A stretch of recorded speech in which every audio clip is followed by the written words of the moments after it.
Good evening, Miss Howcroft. How are you tonight? I need blood, Doctor.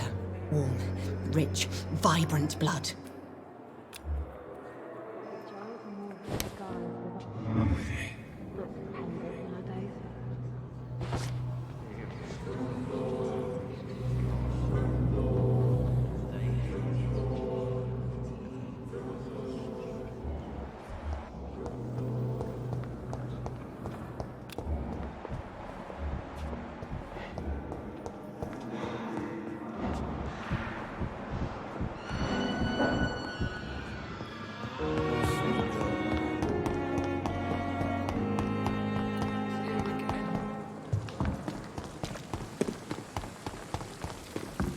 Another night with the glorious battalion.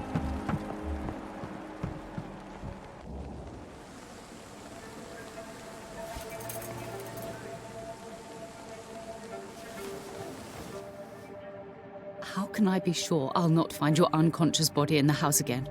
I promise you, you'll not find my unconscious body. For God's sake, how can you say such a thing? How can you refuse to listen?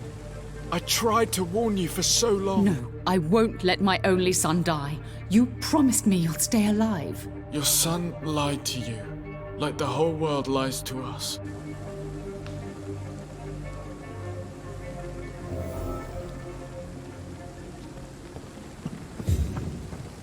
Perhaps I should reconsider the offer from...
How can we be sure we're making a difference? Good You evening, sir. always knew the words to calm the children. Doctor, Good evening, Mr. Goswick. How are you? I'm okay. Admit it, Mortimer. Your mother had you hospitalized here because you tried to kill yourself. Yes, it's true. All right, then. This is the first time we've really shared information about your case. Shall we call this progress? Call it what you want, Dr. Reid. Can I help you in any way, Mr. Goswick? I wrote a letter for my mother. She was supposed to read it after my death. But I suppose she doesn't have to read it now. I see. And is this letter still near the place where you tried to take your own life? Yes. And I don't want anyone reading my last words. I mean, I'm still here. If you bring me back that letter, then perhaps we'll talk. You can trust me. I won't report you to the authorities. My one and only concern is your health. I guess I should thank you then. I have to go now, sir. But don't hesitate to contact me if you need any help. Good evening, sir. Doctor. I never could keep it. With you at our side, Dr. Reid, I know that Pembroke will... Good evening, Dr. Strickland. And good evening to you, Dr. Reid. Can I be of any help? I have managed to improve the mixture by diluting it. Have you ever heard of Sir Joseph Francis Olive? Or the placebo effect? No, I don't think so. Why? A placebo is a substance or procedure that has no actual physical effect. You made a placebo of my project. Why? Research has established that a placebo, as long as the subject believes in the effect, can provoke a positive physiological reaction. Really? That's fascinating. And you want me to, what, administer the placebo and see what occurs? Something like that, yes. Well, I'm a bit surprised, but I trust you, Dr. Reid. Please take the key to my cabinet and put this placebo there for future use. Goodbye, Dr. Strickland.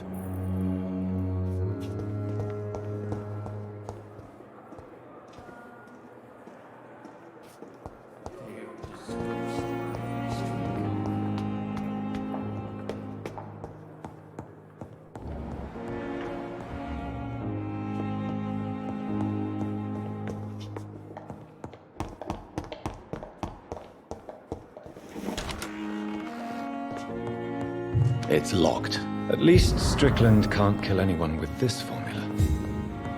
It's locked, all right. It's locked.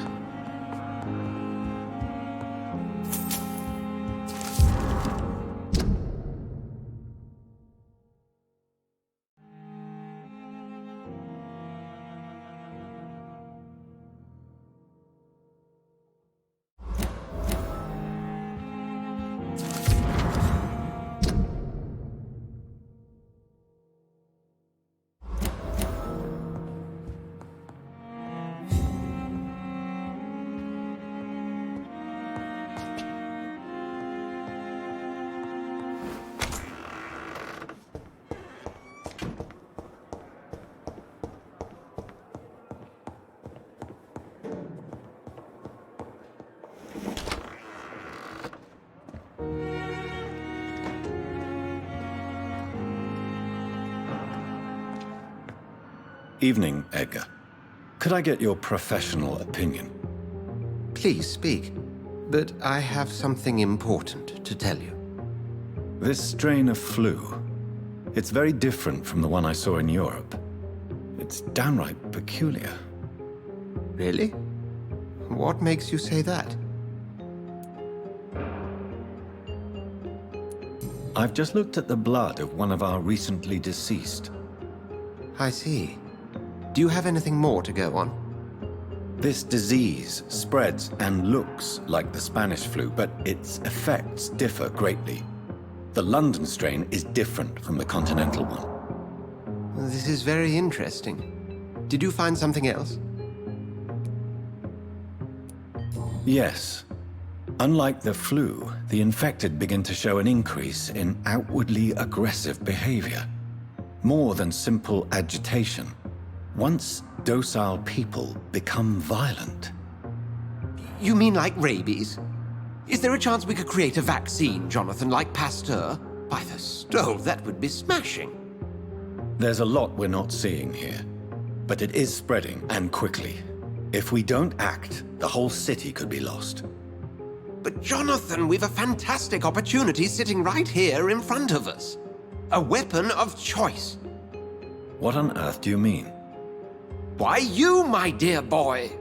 With your expertise and your blood, we could isolate the properties that course through your veins. Think about the possibilities.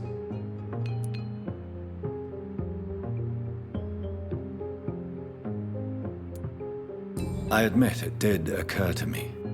Blood seems to be the common factor in all of this. I totally agree. We're in uncharted territory here.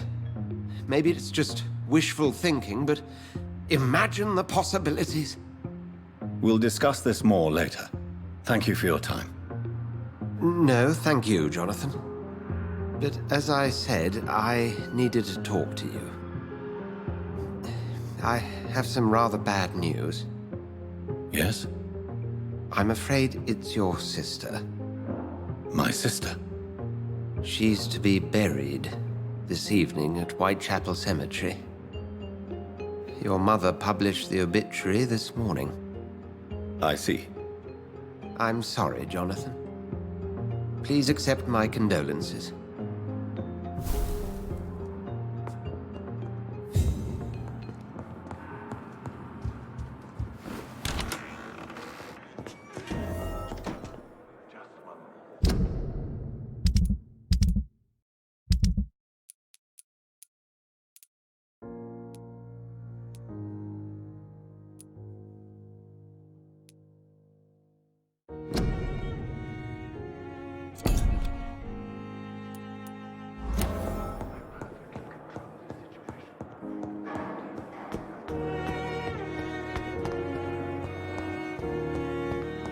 It's locked, all right.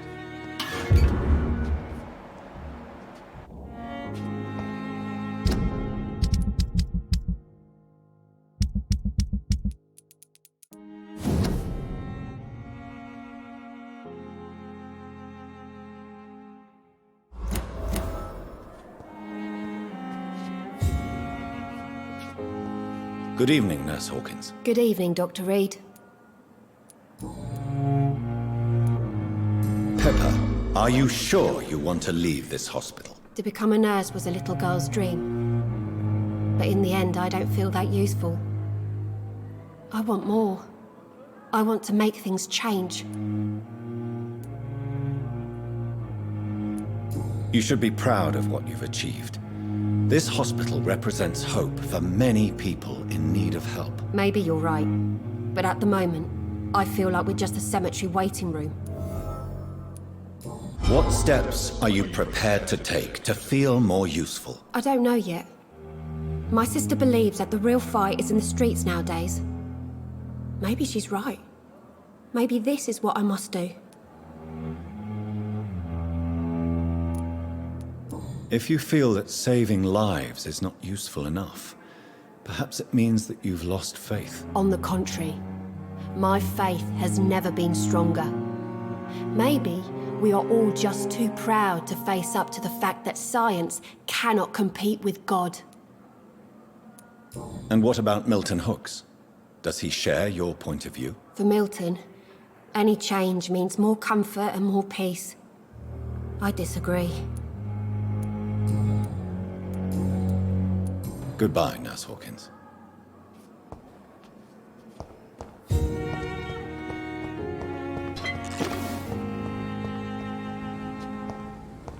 I never thought I would have to attend my murdered sister's funeral. Mary, I can't forgive myself. I'll find the truth about what happened to us. I swear.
It's locked, all right.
In this letter, Mortimer Goswick does nothing to hide his desire to die.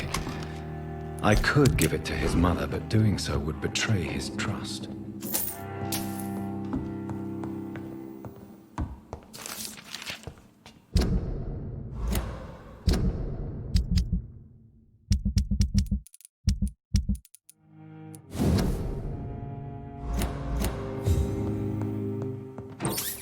It's locked.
I'm so tired.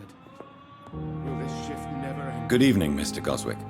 How are you? I'm okay. I have retrieved your letter, Mr. Goswick. I can assure you that nobody read it but me. Thank you. This is for you, then. For your help. And for your silence. I think you should talk to your mother.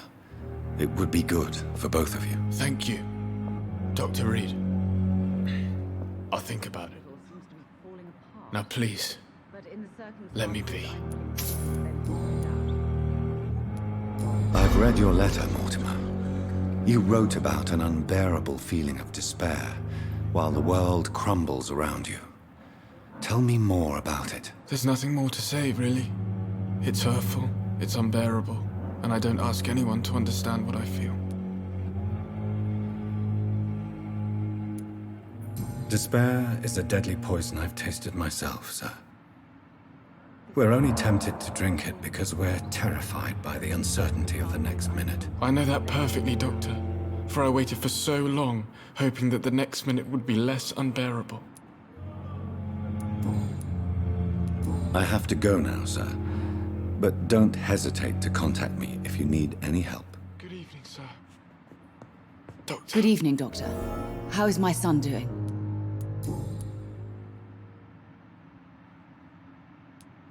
Your son wished to die, Beatrice. Why did you hide such crucial information? Are you not aware suicide is a crime? Mortimer could be thrown in jail. I can't let that happen. I won't. I understand you fear the legal consequences, Mrs. Goswick.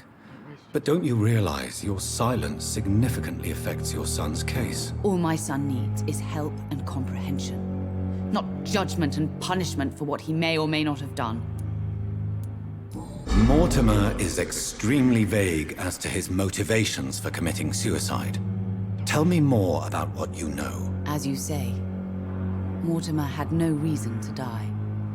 All he said to me was that he wanted to make the world a better place, but couldn't. What do you think he meant by making the world a better place? Mortimer has always been a sensitive soul. He wouldn't talk to anyone for months after his father passed. It's like he carries everyone's sadness with him. Why did your son feel so useless when facing the world? I think it was more that he could only see the melancholy facets of life. He couldn't help but dwell on such things. I have read your son's suicide note. It was not an impulsive gesture, nor was it his first attempt. He threatened to kill himself a few times before. But I never thought he would dare to punish me this much. Punish you? Why? I've known for a long time he was not happy with his life. But I always hoped he cared enough to avoid making me suffer like this. Do you realize your son could try to kill himself again? He might succeed next time. I think about it every minute. But I won't stop fighting for my son's future. That's how much I love him.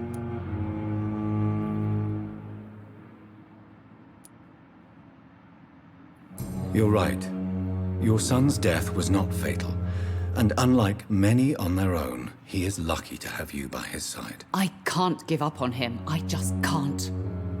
I have conceded many times in my life, but giving up on my son is something I am incapable of.